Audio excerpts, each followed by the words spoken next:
Defensive tackle DeQuan Douse and also punter Carson Voss commit to Michigan State out of the transfer portal. And then Mark Dantonio, it's about time he makes a College Football Hall of Fame, but it's not just me talking about it. We got Brian Lewerke to talk about him as well. Let's go. You are Locked On Spartans, your daily podcast on the Michigan State Spartans, part of the Locked On Podcast Network, your team every day.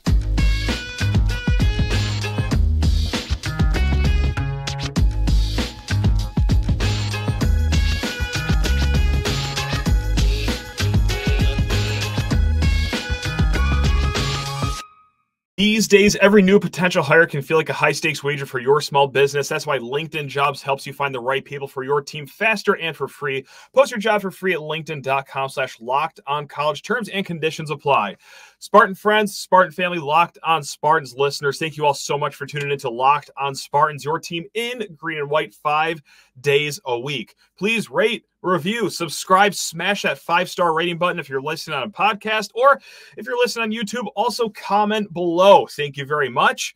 And let's just get into the meat of the show here, because there were 2 more additions to the Michigan State football team here through the transfer portal. And we're going to start with the big guy out of Georgia Tech, DeQuan Douse. Now, this is a big one. This literally and figuratively, it's a big one. And 6'2", 290-pound defensive lineman, one of the best run-stopping defensive linemen in the ACC. And no, that's not just me, a Michigan State slappy, just blindly saying that. The folks at Pro Football Focus, PFF as they're called, have him rated as a top 5 run stopper in the conference before, well, he left the ACC. So this is a solid pickup. He was actually rated as the 4th best interior defensive lineman per Pro Football Focus. So an instant contributor for this team at a position kind of like last year. We're going into this upcoming season, which is still many months away, but we're going into the season feeling pretty good about this unit. Right now you have Simeon Barrow, Derek Harmon.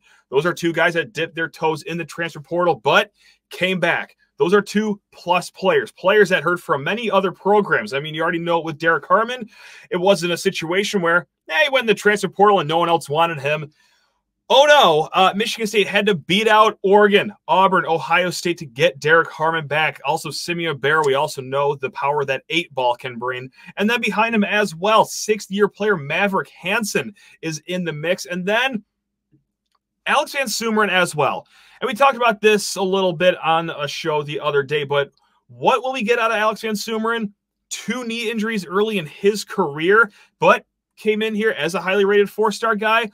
Not sure, but hey, when you add a guy like DeQuan Douse, that gets you not just depth, which is very important to do, especially when you're trying to rebuild a program, kind of structure your roster, but it's depth with some talent involved. This guy was a 2-year starter for Georgia Tech, and they were kind of thrilled when, after the season, he said that, hey, I'm not going to the NFL. I'm not going anywhere.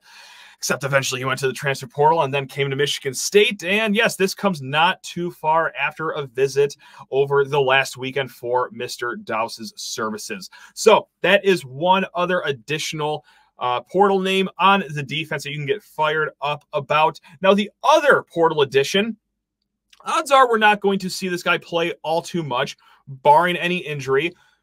But kind of a cool, just human interest story coming out of this one. Carson Voss from Dansville, which, if you don't know where Dansville is, just 20 minutes outside of campus. So this kid grew up a Michigan State fan, went to tailgates, went to basketball games, the whole kit and caboodle. He was a Spartan through and through. Now, he was a 3-year punter at Western Michigan. He was a solid punter for the Broncos as well, but he also wanted to start thinking about post-football life. Enter the transfer portal, wanted to go somewhere where, yes, he could still play football, but also focus on his dentistry career that he wants to eventually accomplish. And Spartans Illustrated did a wonderful story on Carson Voss. Like I said, grew up a Michigan State fan. In the story on Spartans Illustrated, plenty of pictures from his youth donning the green and white. But man, this came close to not happening for Carson Voss. This is just a good painting of how crazy the transfer portal can be. Over the weekend, I think it was Saturday night, or you know what? No, it was Sunday. Sunday at midnight was the final window for, I think, officially visiting other campuses. And Carson Voss, he had a few offers. It was slim pickings, though, for him, and Michigan State was not one of them. And then, hey, who calls at noon that day is Michigan State. So, yes, not only is growing up in Dansville helpful if you want to get to a lot of Michigan State games as a kid, but also if you're back home in the transfer portal and someone calls you at noon and says, hey, can you come to campus? Man, just hop in the car, burn up less than a gallon of gas, and you're good to go. So I do love this quote from Carson Voss. Obviously wanted to end his career at Michigan State, which is what will be happening. And this is a great quote. He said, quote, God is a God of the fourth quarter.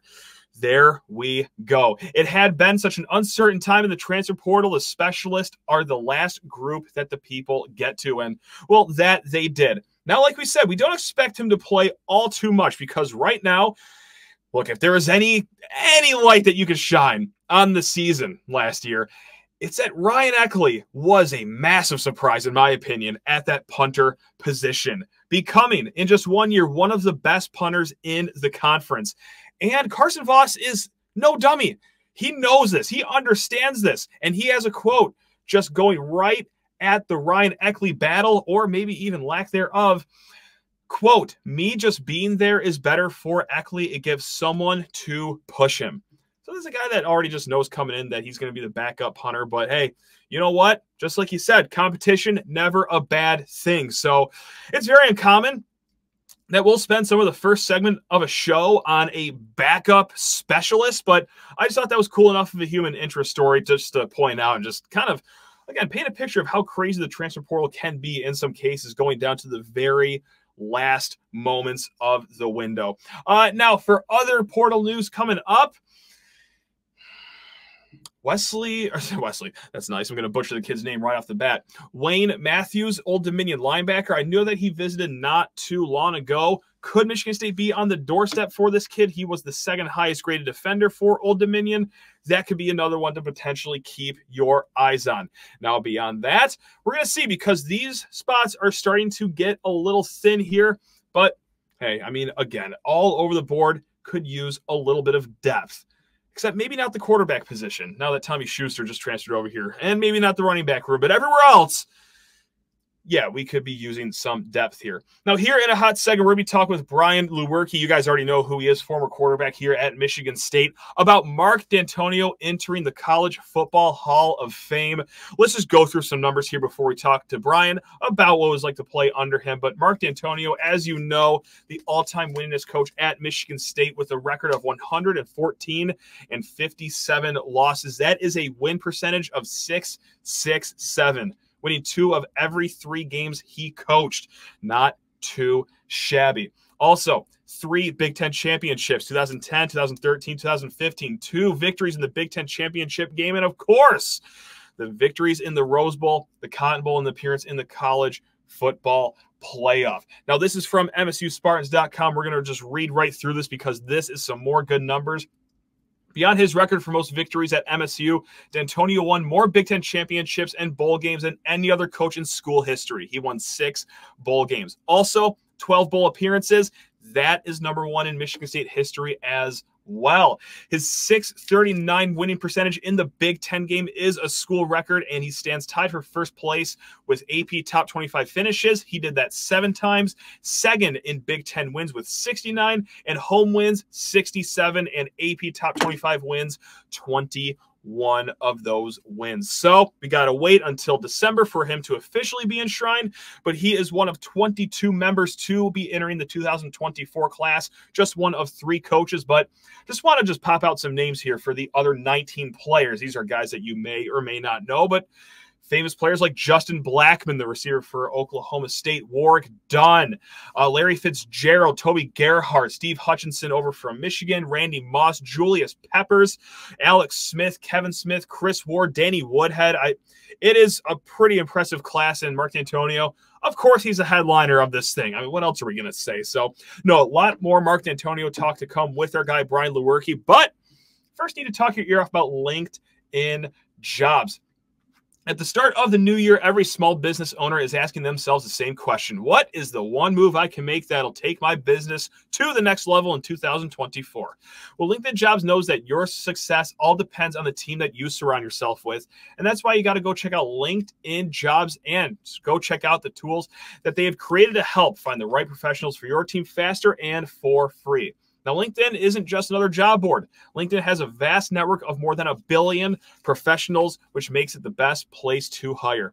Hiring is easy when you have that many qualified candidates. So easy, in fact, that 86% of small businesses get a qualified candidate within 24 hours of posting their job. It's intuitive, it's quick, it's easy, and again, my favorite part, it's for free. So post your job for free at linkedin.com/lockedoncollege. That's linkedin.com/lockedoncollege to post your job for free. Terms and conditions apply. Folks, it is friend of the program. I'm as shocked as you are that this guy keeps coming on time and time again, but it is former Michigan State quarterback and, well, today, current correspondent of Mark Dantonio. That's right. We're going to talk all things Mark here in a hot segment. First, Brian, I should probably ask, how you doing, man? We doing okay over there? Yeah, we're doing great. I'm happy to be on the show again. Give you some inside scoops on Coach D. Yeah, because, hey, as we all know by now, he is entering the College Football Hall of Fame. He is one of 19 players and 3 coaches to be enshrined in this 2024 class. And yeah, when we heard the news on Monday, I was like, well, my God, I need to get a former player on here. And you were very nice to, on short notice, join the show here to talk all things Mark Dantonio. But when the news drops on Monday that he is going to be formally in the Hall of Fame, what was your first reaction when you saw that news? Yeah, it was awesome. Saw it on Twitter, and I was so happy for him. I don't think there's any coach more deserving in Michigan State's history, or really in college football, than him. I think he's done so much for the program, took us from one place to another, and we're just trying to build off of that and keep going from what he built. So excited for him. I invited him to my wedding in the summer. Unfortunately, he couldn't come, but shoot. Yeah, I'm so happy for him. I was gonna say, like, you still able to keep in touch with him, because that's tough for a former college coach. I mean, you have what, hundreds of former players, it seems like. Yeah. So do you ever get to talk with him these days? Occasionally. Sometimes he'll get, I know he misses football so much. And he'll throw like some guys in a group chat, send like a picture of us on a bowl trip or something, just saying how he's reminiscing on the memories of coaching. So I'll hear from him maybe once a year or so. But yeah, I mean, he's a great dude. He tries to keep up with any players he can. So love it. Yeah, my first reaction when I saw this news on Monday is, wait, he's not already in? Like I just figured he was kind of already in the Hall of Fame. But yeah, I guess this is his time finally. But I mean, obviously well-deserved. I don't think any Michigan State fan or any fan of any school that has a brain would even question why he's in here. He did a lot of impressive things here. Obviously, my most impressive thing brought Michigan State to Pasadena. Okay, and that's something I thought in my lifetime growing up in the Bobby Williams and John L. Smith era. My God, I thought that would never happen. But hey, here he was bringing us to the Roses. But as a former player, I mean, maybe this it differs from what a fan thinks. What is the most impressive thing he did at Michigan State, in your opinion? I mean, obviously, I think stats-wise, he's the winningest coach in program history, so that kind of speaks for itself. Just from a personal level, he was very good with people, and he knew how to run a program professionally and make all the guys buy in and make everyone kind of commit to what he wanted to do and what the program wanted to do. So, and you're out there in Arizona. I mean, obviously, I'm sure you were aware of what Michigan State was, but those first interactions with Mark Dantonio, did anything surprise you in those first encounters? Because just watching them kind of from afar growing up to actually having the guy in your living room, was anything surprising when you actually got to talk to him for the first time?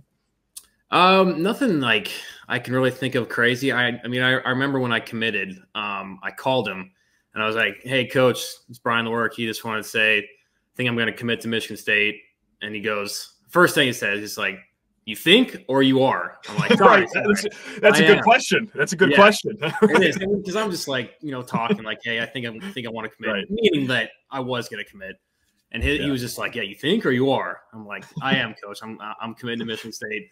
So that's just who he is. He was always kind of a goofball and always had these funny sayings and all that stuff. But yeah.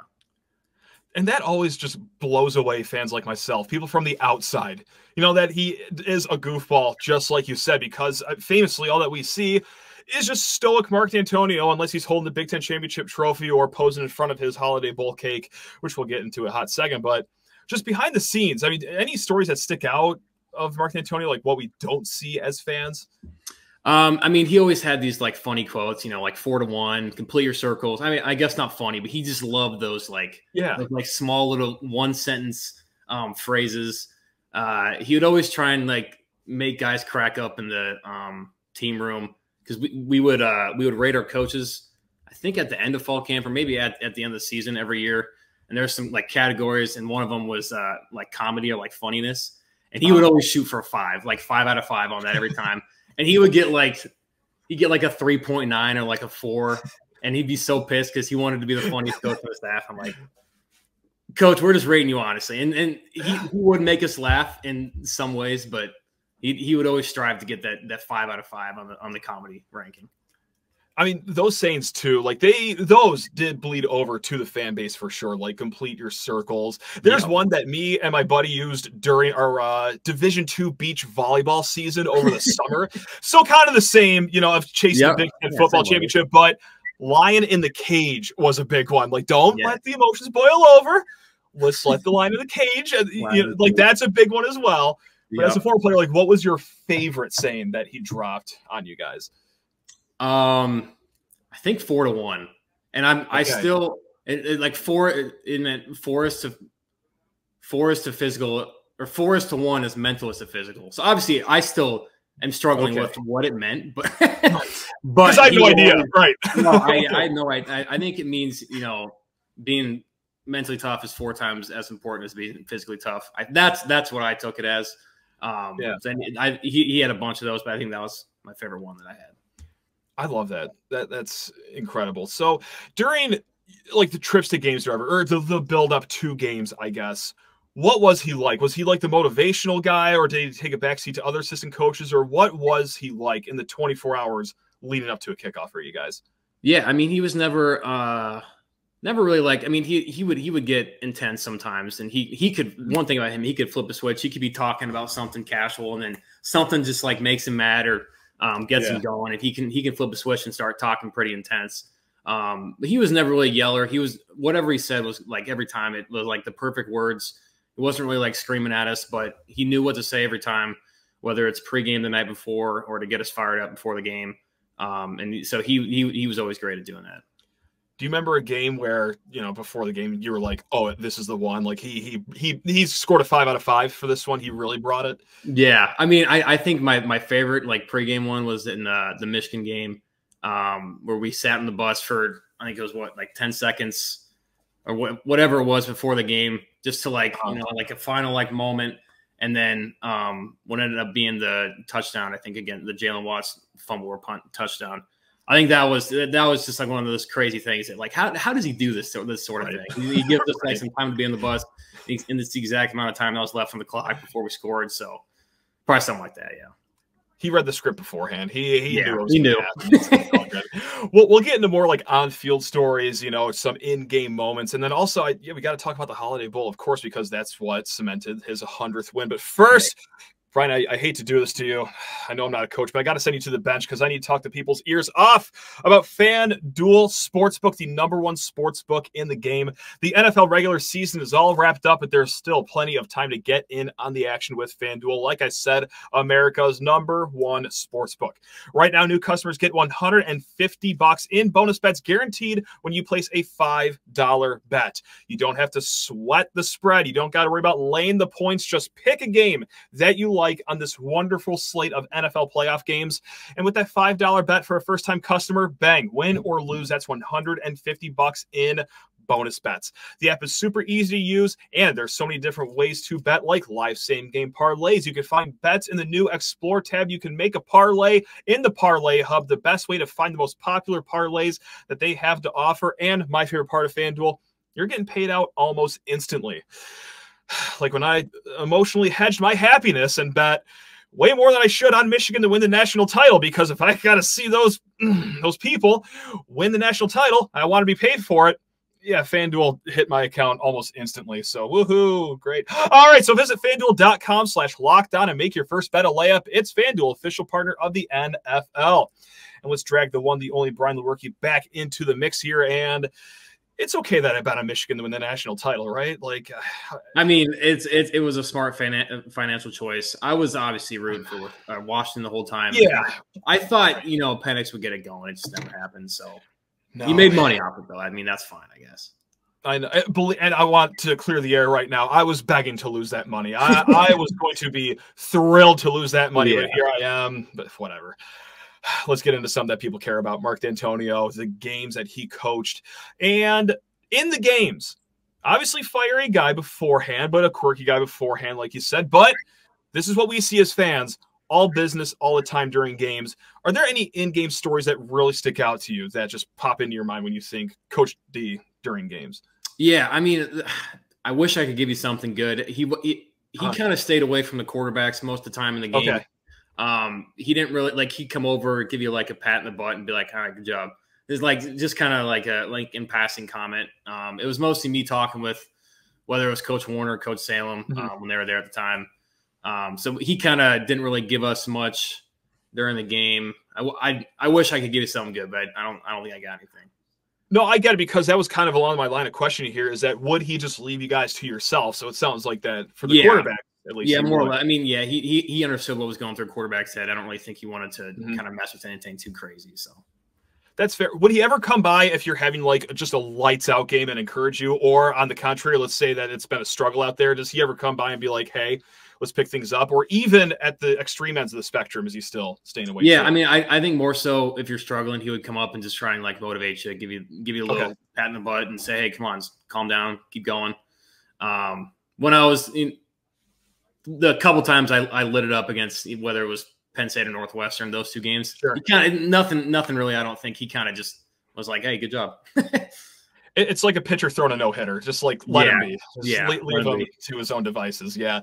So one thing that always kind of like interests me about just the inner workings of a football team is how would you guys handle halftimes? Because there's a lot to do about like, a halftime pep talk, or they're making a bunch of halftime adjustments. Like, what actually was Coach D doing during halftime with you guys? Yeah, I think they would have their little coaches meeting immediately before. They'd come in probably 2 or 3 minutes into halftime, break up to O&D. We go over some adjustments, some run checks that we wanted to do. And then probably about 4 minutes left in halftime, he'd bring everyone up. We'd do some he'd talk to us, kind of get us going, and just get back out there. So wasn't anything too crazy in that sort of sense too. But I mean, he always, like I said, he always knew the right things to say to get us fired up to go back out there and do whatever it was we had to do. And we talked about, pregame moments with Coach D, anything memorable from that, but let's do the opposite here. Any post-game celebrations that really stick out to you with Coach Dantonio, where he just took the line out of the cage and really showed an enthusiastic side of himself? Yeah, I mean, his what was it? The Northwestern in 2019, I think, to become the winningest coach in program history. Okay. Yes, yeah. Where we got one of these hats. Program win. Program win. He was just fired up. We did the fight song in there, and him and his wife and his 2 daughters were there. It was great to see him all excited. And then obviously after the Pinstripe Bowl, which ended up being his last game at the time and was my last game, he was in the middle. I mean, anytime we had a big win, and especially in a bowl game, he was in the middle. We were blasting some rap music, whatever it was, whether it was Rich Homie Quan or something or whatever. Right. He'd be in the middle dancing, and it was awesome to see him like that. He ever get I'm struggling to remember as a fan, but like I'm sure with the cameras off and everything, maybe this happened more. Ever emotional after a game though, or anything that was kind of like that after a game, even like the Pinstripe Bowl where maybe he thought it was the end, anything like that? No, I mean, I never really got the sense from that game. I don't think, I mean, he was never like, if there's a tough loss, I mean, you could see it on his face or something. But I never really, got like he never like something too crazy where he's just like down the dumps or whatever. Yeah. Well, I do want to ask about this. This is the number one question on my mind. I don't think anyone else could possibly care about this. But the cake that was presented after the Holiday Bowl that secured Mark Dantonio's 100th win at Michigan State, did you guys get to eat the cake? Like, how was it? We did not. I don't know what where it gives? went. Why? What? I know. After it was on the field, I'm trying to think. Like I just thought about that too. Like I don't think we ever got to see it. I don't know if it made its way back to the locker room at all, or if he stashed it away, put it in the freezer until a fun moment he wanted to go eat it himself. But yeah, we never really saw that. I don't know. It's like the opposite of the Pop-Tart Bowl, man. Like instead of focus. Yeah. So, we could be eating that thing on the field.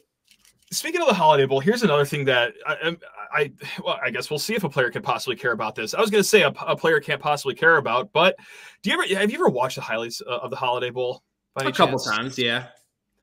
Did you notice any lack of enthusiasm with Gus Johnson during the game? Okay, thank you. Let's talk about this. Okay, yeah, I did. I mean, okay. I remember people were talking about it after the game, and I was like, oh, it's kind of weird because I feel like he's one of the more enthusiastic guys. So, I mean, like we watched the film obviously after the game, and then I watch a TV copy when I'm back home or something with my family.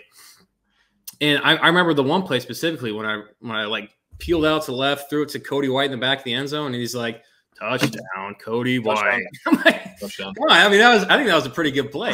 It could deserve a little more enthusiasm than that. Okay, thank you. And that makes me a little just happy or vindicated that even a player like yourself was a little miffed at that, because I remember watching that game in real time.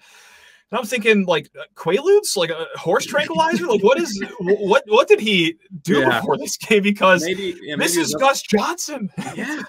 Maybe he was upset that he had to call this game, and maybe he didn't like us that year or something. I don't know what it was. But did you ever get to talk to Gus Johnson? Because I know he'll talk to some players before a game. Is this one of the games where you got to talk to him beforehand? Yeah, I mean, I think we did like interviews with him beforehand. I met him one time, I think maybe for the first time when we were at.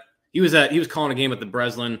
We were there, and one of the media guys was, "Hey, Gus Johnson's down there. Wants to just say what's up to you." So he brought me down and talked to him. It was pretty cool. Okay.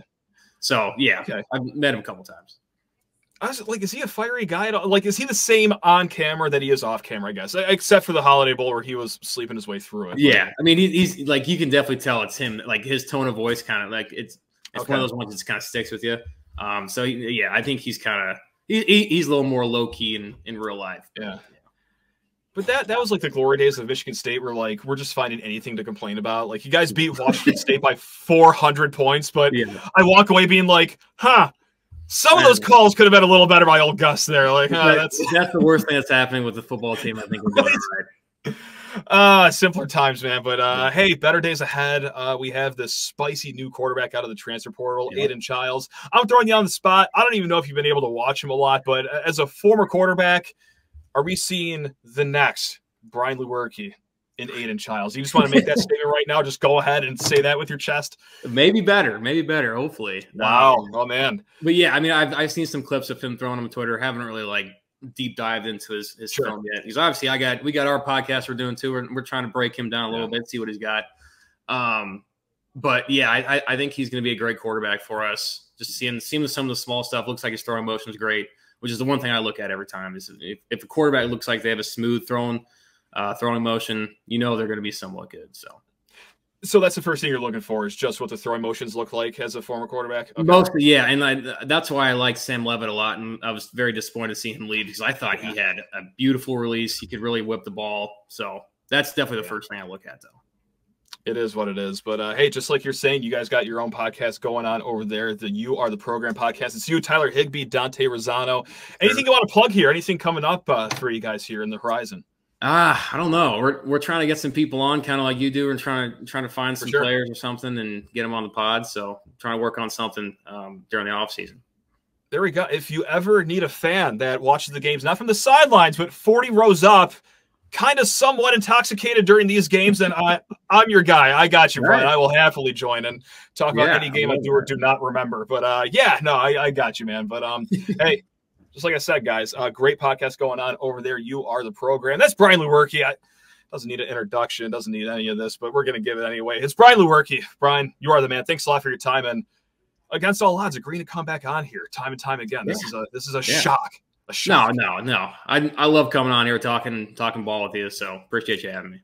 No, I appreciate that, man. So, gang, until next time, we will be back tomorrow. We're going to break down this Michigan State-Illinois basketball game on Thursday. But until then, love every single one of you. Go Green.